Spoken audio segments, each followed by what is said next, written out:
My name is Captain Tyler Grant. I'm 38 years old, a logistics officer in the United States Army, and the third generation in my family to wear this uniform. My grandfather served in Korea, my father did 2 tours in Desert Storm, and I've spent the last 15 years moving equipment and personnel through some of the most unstable regions on the planet. People think logistics is all numbers and supply chains.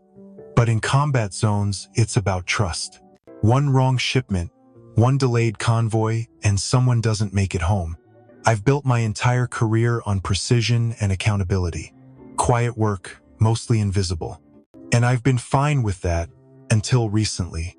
This isn't a war story in the way you might expect.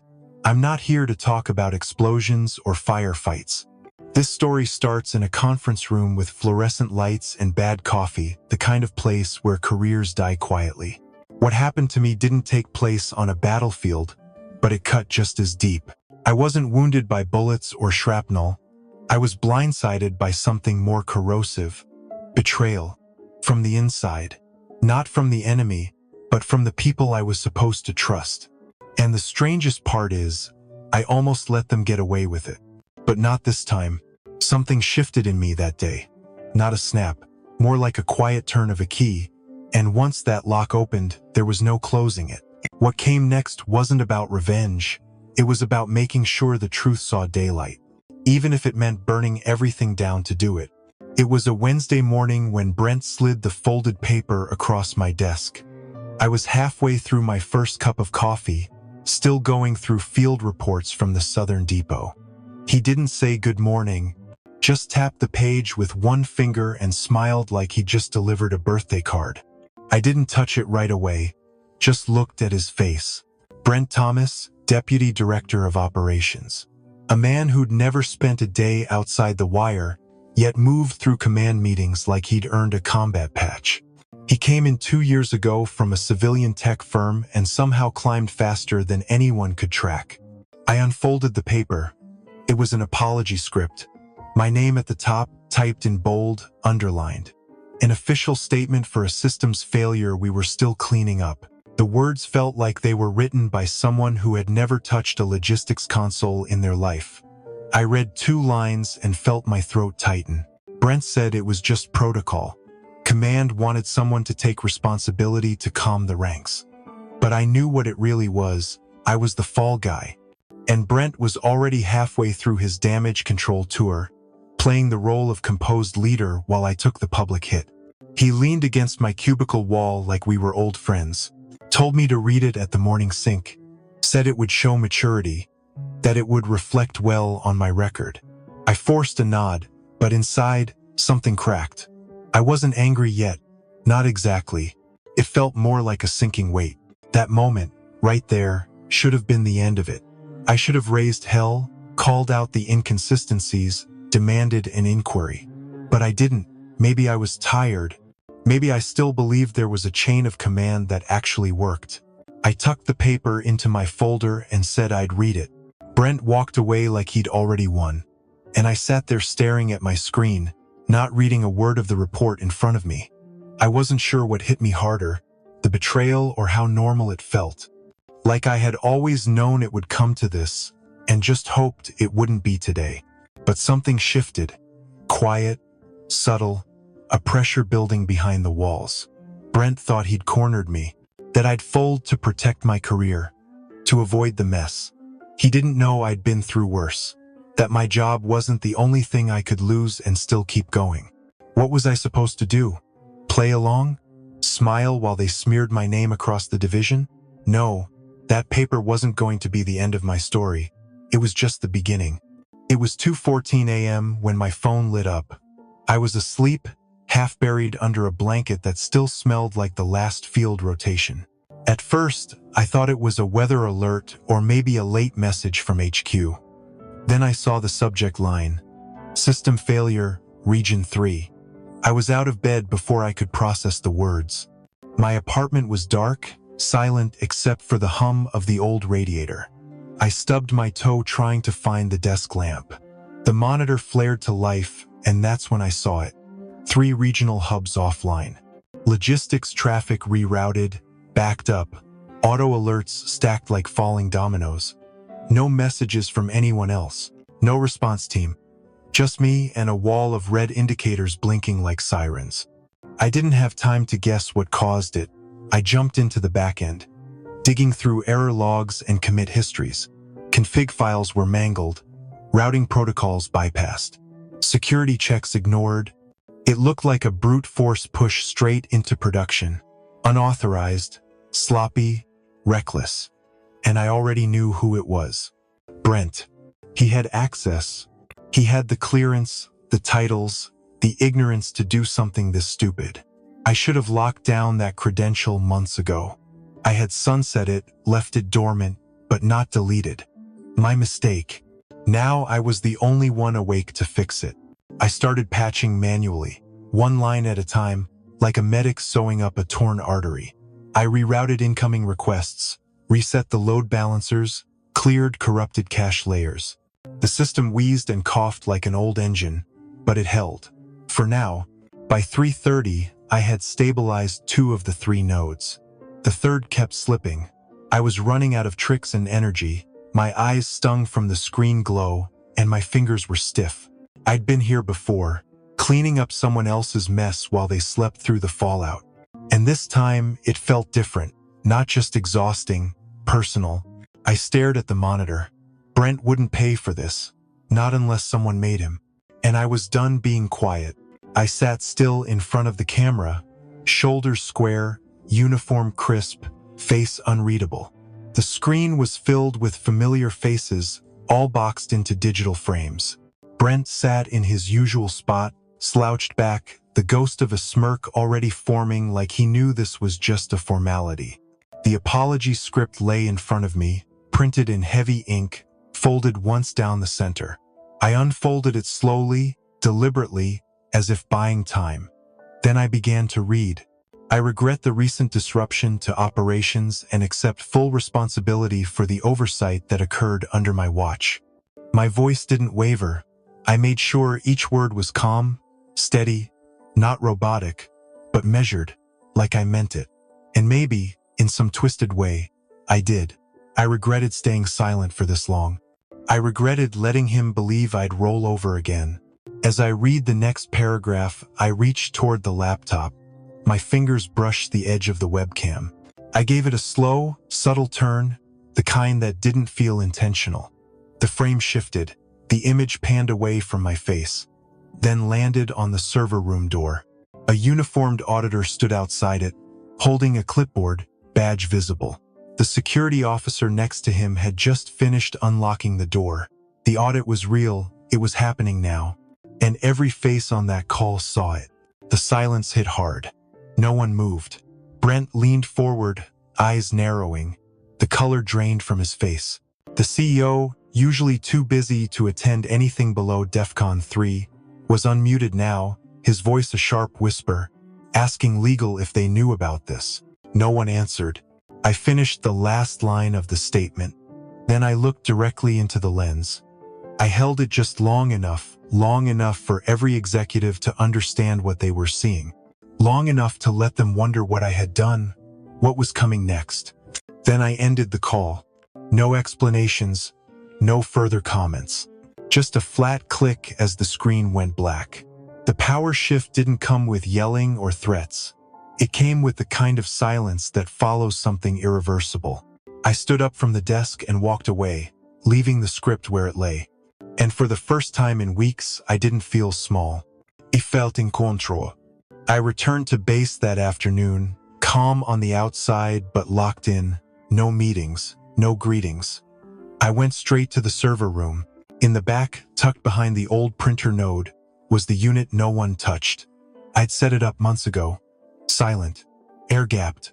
A full backup pipeline that ran outside standard monitoring, just in case. When I powered it on, I didn't even have to search. The logs were waiting. All of them. Commit histories, timestamp deployments, IP traces. It was all there. More than I expected. And buried inside one of the folders was something new. Brent was already trying to wipe Friday's logs. He wasn't subtle. His access trail was messy, like someone rushing through a burning house, grabbing whatever they could carry. The files were half opened, some deleted but still recoverable. I watched it in real time. He was panicking. I pulled everything into a clean directory, cloned it to a private volume, then I cross-checked it with the VPN usage logs and the deployment history. It lined up. Same window, same credentials. Brent's panic wasn't just noise. It was confirmation. Next, I opened our archive chat threads.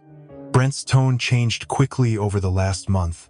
First pressure, then dismissal, then flat-out orders. Push it. Grant will clean it. That line was a bullet, and I printed it in bold. I pulled his email threads too. Dozens of red flags. Approvals skipped. Security ignored. Policy breaches waved off like they didn't matter. I copied every last one into a master folder labeled Timeline. I attached the original policy manual that listed me as compliance lead. Then I added my final note. Just the facts, no anger, no commentary. I sent the full package to the audit team's secure drop. The files were tagged, sorted, time-stamped. The kind of report that didn't need explanation. It was a map, a story, and every step of it pointed in one direction. Brent. I sat back in the chair, hands still, eyes locked on the screen. Then I triggered clause 47.2. The system flagged it. The insurer was notified. The clock had started. They didn't know yet, but they would. And by the time they saw what I sent, the audit wouldn't be a review. It would be a reckoning. By the next morning, the first cracks started to show. The internal memo was short, almost too casual for what it said. Update: Brent Thomas has been placed on temporary administrative leave pending the results of the ongoing audit. Just like that, his name vanished from the org chart. No statement, no press, just gone. Like the system was trying to erase him before anyone could ask too many questions. But the real fun began an hour later. Legal sent out an internal inquiry. A single line that landed like a punch. Can anyone clarify why Captain Grant's root access has not been revoked? I stared at it, sipped my coffee, and smiled. They didn't know. They hadn't followed the offboarding protocol. Because no one had thought to check the policy manual. The same one I wrote. According to the chain of custody I designed, full removal required 2 signatures. One from the security officer, one from me. No signature, no lockout. Simple, precise, bulletproof. Unless someone tried to skip steps. And skip they had.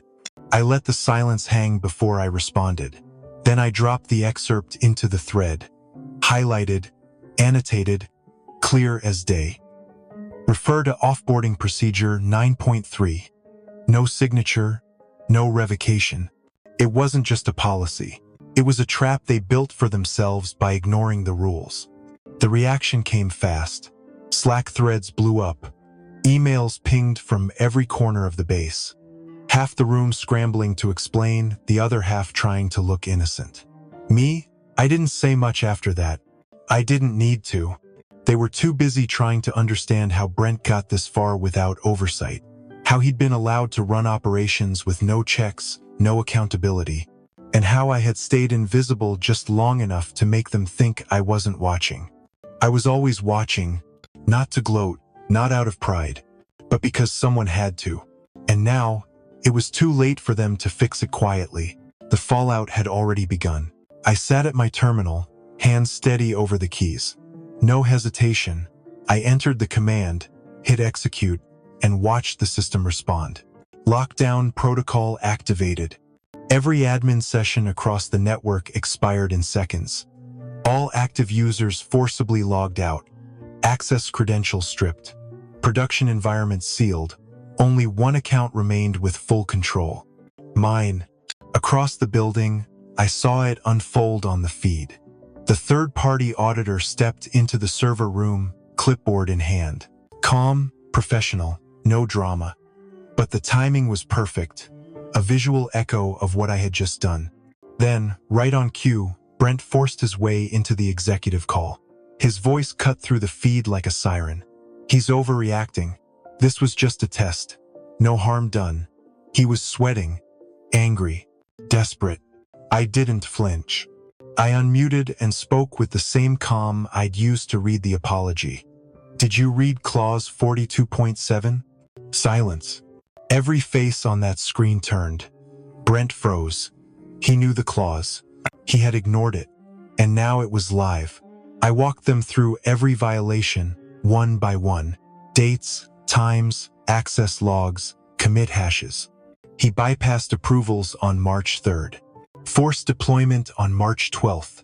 Ignored rollback protocol on April 7th. Pushed unstable code on April 19th. No one interrupted. I kept going. You bypassed security, ignored policy, violated compliance. You signed off knowing it would fail. You used my name to cover your tracks. The board was dead quiet. Legal whispered in the background, unsure what to do. The CEO's face turned pale. I had flipped the table. New shouting, new emotion, just facts. Cold, clean, unstoppable. And in that silence, they knew. There was no defense, no angle, no way out. I finished with the last line. The audit has begun. This is no longer internal. And then I logged off. Let the truth finish the job. I didn't stick around for the fallout. No final meeting, no victory lap. I simply logged out, turned off my monitor, and let the system do what it was built to do. They kept calling. Emails, stacked up. Meeting invites, questions, urgent flags from legal and ops. But I had already sent my out-of-office reply. Refer to Protocol 42.7. That was all they were going to get from me. Brent's name disappeared from the access logs the next day. 1 minute he was listed as acting director. The next, it was like he had never existed. Clean slate. Silent erasure. No announcements. Just gone. That's how these places work. The same machine that pretends to run on order and process also knows how to vanish a problem when it's convenient. But I wasn't interested in helping them cover their tracks. Not this time. I saw the system stabilize. I saw the auditor take over. I watched from a distance, quiet, steady, unmoved. They had to rebuild without shortcuts now. They had to answer to someone else. As for me, I didn't celebrate. I didn't speak about it again. I made a quiet dinner, sat on my porch, let the breeze pass through the silence. There was no need for headlines, no applause. The truth had been enough. They were scrambling to find me, to pull me back into the fold. But I had already stepped away. I had said everything I needed to say, through logs, through evidence, through the quiet weight of facts. Sometimes, justice doesn't need to shout. It just needs to stand still long enough for the lies to collapse under their own weight. And I was done holding them up,